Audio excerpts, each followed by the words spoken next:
Hello everyone, welcome to Modern History Lecture Series. This is the second part of topic the rise of new autonomous state. In our last video we discussed about Hyderabad state, and in this video we will discuss about the rise of Bengal state. Bengal was very important province during the time of Mughal Empire. It was the part of the empire. And in the same way as Hyderabad state was formed as autonomous state during the declining time of Mughal Empire, Bengal was also formed as an autonomous state when the empire became powerless. And the credit for founding the state goes to Murshid Quli Khan, and he served as a post of a Nawab or governor from 1717 till 1727. He was appointed as a deputy governor in 1713 and as governor in 1717.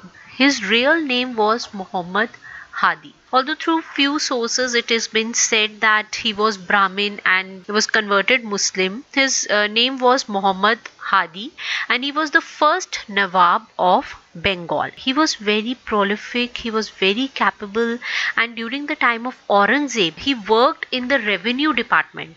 As if we see the historical background that how he started serving the Mughal Empire, first he worked in the revenue department in Berar region, and because of seeing his proficiency in the field, he earned the recognition of emperor. At that time emperor was Aurangzeb, and soon he was made Diwan of Hyderabad in 1698. And then as he was made the Diwan of Hyderabad, and there even he was successful, he was raised to the post of Faujdar in 1701, Faujdar of Murshidabad, and between this in 1700 he was appointed as the Diwan of Bengal. So there was a series of his raising post. Like in 1698 he was appointed as Diwan of Hyderabad, in 1700 he was appointed as Diwan of Bengal, in 1701 he was appointed as Faujdar of Murshidabad. Now what are the duties of these posts of governor, of Diwan or of Faujdar? So basically governor, he is responsible for the maintenance of law and order, and he is the command of armed forces. And if we see what kind of justice he can provide, he can administer criminal justice. And if we see the post of Diwan, he is responsible for finance and taxation, and he can administer civil justice. So if we the difference between the justices they can provide, governor can administer criminal justice and Diwan administer civil justice. And Faujdar, as the name says it all, Fauj is army. Okay, so Faujdar, his services basically deals with the police duties. He served as a military commander of a district, or he's responsible for protecting forts or for escorting treasuries. So in 1701 he was appointed as Faujdar of Murshidabad. Then as we have already discussed that Aurangzeb followed the policy of expansion, and for this expansion he was fighting wars with Marathas continuously, and because of which he was under financial crisis. The treasury was declining, and when Murshid Quli Khan remit the revenue amount from the provinces he was governing, a hefty amount he gave to the emperor, he was given the title of Murshid Quli Khan in 1702. In 1702, he was given the title by Aurangzeb. So here one point to be known that his name, Murshid Quli Khan's original name was Muhammad Hadi, and Aurangzeb gave him the title of Murshid Quli Khan because he was very happy with Murshid Quli Khan because of his proficiency in his field, and he was giving heavy amounts to the center from the provinces he was governing. Then in 1703 he was raised to the post of governor of Odisha, and in 1704 to the post of Diwan of Bihar, and same year he shifted his capital from Dhaka to Murshidabad. At the time of death of Aurangzeb died in 1707. He was deputy Nawab or deputy governor of Bengal and the governor of Odisha. He was appointed as governor of Odisha in 1703 and Aurangzeb died in 1707. So he was appointed as at the time of Aurangzeb's death, he was deputy Nawab of Bengal and governor of. After Aurangzeb came Bahadur Shah, and during his rule till the time Bahadur Shah became the emperor, Murshid Quli Khan had established a semi-independent state.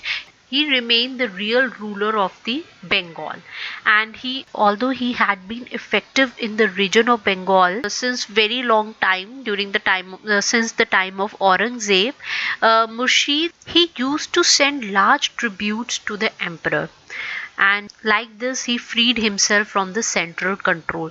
He only acceded nominally to the suzerainty of Mughal Empire. In fact, de facto, he was ruling as a real ruler of Bengal. Then after Bahadur Shah came Farrukhsiyar. First Aurangzeb, then Bahadur Shah, and after Bahadur Shah came Farrukhsiyar. He became the emperor of Mughal Empire. Farrukhsiyar tried to change this when he became the ruler. He appointed Rashid Khan as governor of Bengal in place of Murshid Quli Khan, and also he gave army support to Rashid Khan to fight against Murshid Quli Khan, and both fought in 1712. But in this fight Rashid Khan was defeated and he was murdered by Murshid Quli Khan. And when Rashid Khan was defeated and murdered by Murshid Quli Khan, Farrukhsiyar had to compromise. He had to compromise on the autonomy of Murshid Quli Khan, and he appointed him as the governor of Bengal. Earlier he was deputy Nawab of Bengal. So he appointed him as the governor of Bengal in 1713. Then in 1719, Odisha also came under his control. He was appointed as the Diwan of Odisha. Bihar was under the governorship of Bengal. So the one who was the governor of Bengal used to govern Bihar as well. So as a result, the overall result was that Murshid Quli Khan now became governor of whole of Bengal, as he was appointed as Bengal governor, and Bihar was under Bengal governorship. So automatically he became the governor of Bihar, and he became in 1719 Odisha also came under his control. He was the governor of Odisha as well. So overall he was controlling such a big region, Bihar, Bengal and Odisha. So this is how the power of Murshid Quli Khan was increasing. He was an able ruler who not only freed himself from the central control but also suppressed the rebellious landlord. He had a capability of administering the state as an independent ruler, and he made Bengal a prospering province. And he established a new capital named Murshidabad, and I already told you that in 1714 he shifted capital from Dhaka of Bengal from Dhaka to Murshidabad, and he tried to maintain peace internally as well as externally. During his time only 3 major uprisings took place. He was successful in suppressing these zamindari revolts. And these 3 revolts, they were led by, one was by Sitaram Ray, Uday Narayan and Ghulam Muhammad. Other one was Shujat Khan, and finally by Najat Khan. And he was able to defeat all these zamindar, and after defeating them, he gave the zamindaris to his favorite Ram Jeevan. So he was able to maintain peace in his state. He was able to defeat all the rebellious zamindars and was able to establish a peaceful and a stable state of its own. After suppressing these zamindari revolts, Murshid Quli Khan tried to reorganize whole of the state. He introduced various new financial and land policies. He tried to reorganize the finances of Bengal by transferring large part of Jagir lands into Khalisa land. So he transferred Jagir lands into Khalisa land. So what is the difference between these two? what is Jagir land and what is Khalisa land. Basically, difference is in their collection. When the land revenue is collected from Khalisa, it is deposited in the royal treasury. That is, emperor himself collects the revenue. But in Jagir system, the collection of Jagirs goes to the Mansabdar. Jagir is to the collection goes to Mansabdars, and Khalisa the collection goes to the emperor. And he also introduced the system of Ijara, and we have discussed about this system in detail in our last videos. Basically, Ijara is the system of a revenue farming. He introduced the system of revenue farming, and he recruited revenue farmers and officials and from the local zamindars and merchant bankers. In detail, we have already discussed about Ijara system. Then he also introduced the system of giving loans, agricultural loans to the poor cultivators, so that they are relieved of their distress and they are able to pay the land revenue in time. And through all these policies, he was able to increase the resources of the Bengal government. And but all the system, all the policies there are not apt. We have already discussed about the Ijara system, because when this system is introduced, it led to the oppression of the peasants, because in this system the revenue farmers, the middlemen, they are assigned a fixed amount. They have to pay the fixed amount to the emperor, and in return they can collect whatever amount they want from the peasant, and for this they can even demand high amount from the peasants for their own profit. And this led to the overall pressure on zamindars and peasants. In the state of Bengal, no Nawab, nor even Murshid Quli Khan or the succeeding Nawabs, they were orthodox. They employed both Muslims and Hindus equally. As from the example, we can see that in the system of Ijara, when revenue farmers were appointed, he appointed local zamindars, which were chiefly Hindus. In 1727, Murshid Quli Khan died, and after him his successor was Shuja-ud-din. He became the next Nawab of Bengal state. He was son-in-law of Murshid Quli Khan, and he ruled from 1727 till 1739. And during his time, the corrupted people, they become very powerful, and few names of the corrupted people were like Rai Ryan, Alam Chand, Jagat Seth, Haji Ahmad, Alivardi Khan. And of these Rai Ryan, Alam Chand, he was the financial advisor of Shuja-ud-din Khan. So overall this period was full of corruption. In 1739, Shuja-ud-din was appointed as Najim of Bihar, and he tried to stabilize state financially. But in same year he died, and after him his son Sarfaraz Khan became his successor. So the rule of Shuja-ud-din Khan was from 1727 till 1739. Sarfaraz Khan, he was son of Shuja-ud-din Khan. Sarfaraz Khan, he was son of Shuja-ud-din Khan, and he became the next Nawab, and he ruled from 1739 till 1740, just for 1 year.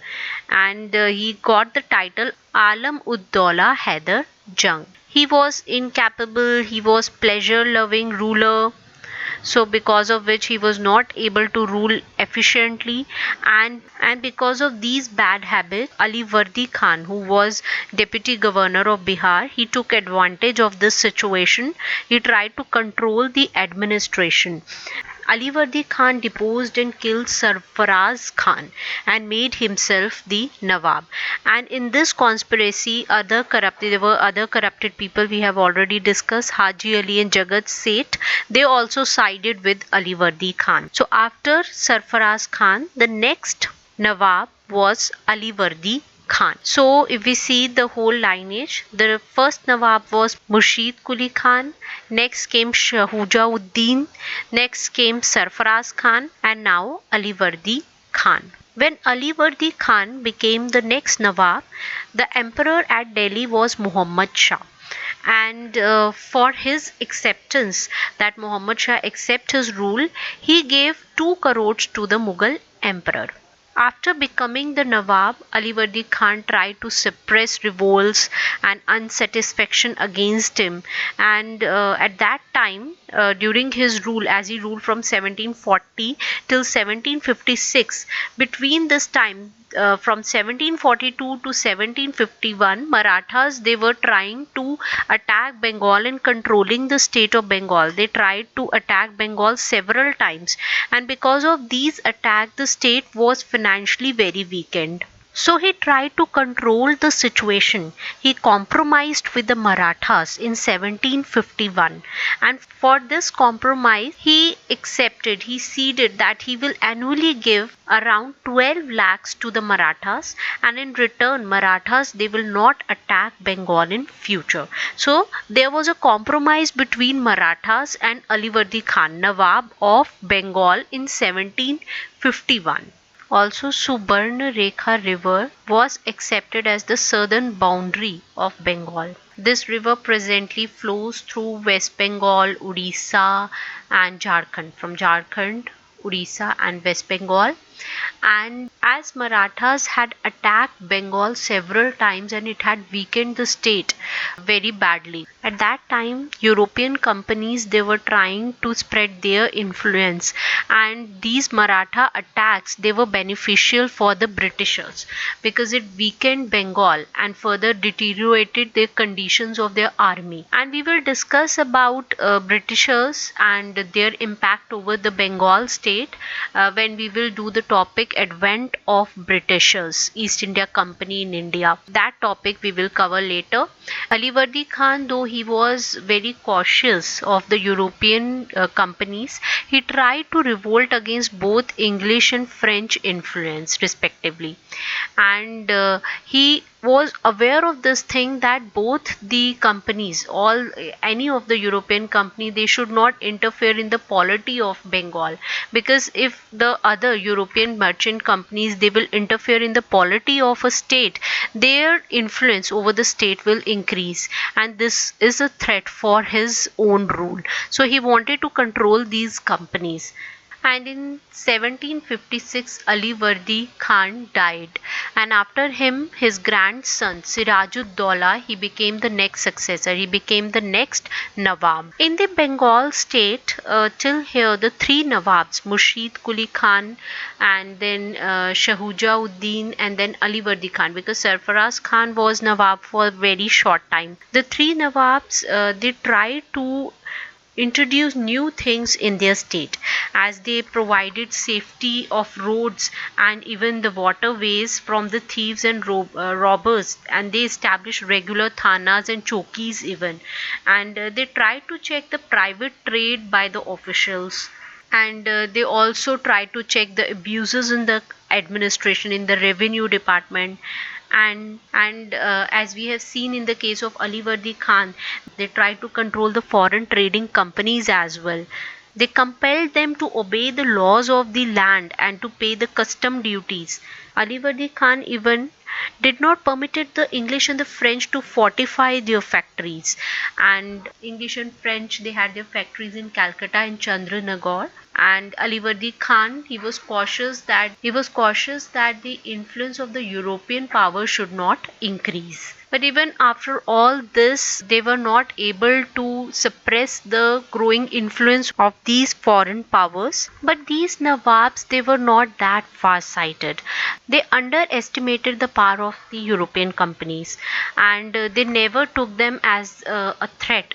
And the result was that in 1707, East India Company started using the military power to get their demands accepted. They didn't build a strong army and they had to pay for that. And when Siraj-ud-Daulah, he came to power, East India Company, they declared war on him in between 1756 and 57. And because of the absence of strong army, when East India Company, they declared declared war, Siraj-ud-Dowla was not able to stand in front of them, and even in case of corruption they were not able to check the growing corruption. So overall, because of the short sightedness of the Nawabs, they were not able to control the state very effectively, and the increasing influence of the European companies was devastating for the state. We will discuss about the influence, the growing influence of these European companies in detail later on in another topic, when we will discuss about the East India Company and the state of Bengal, because itself is a big topic. So we will discuss it as another topic. Till here we have covered that how Bengal state rose to the level of an autonomous state during the rule of Mughal Empire. That's all for this topic. Thank you very much.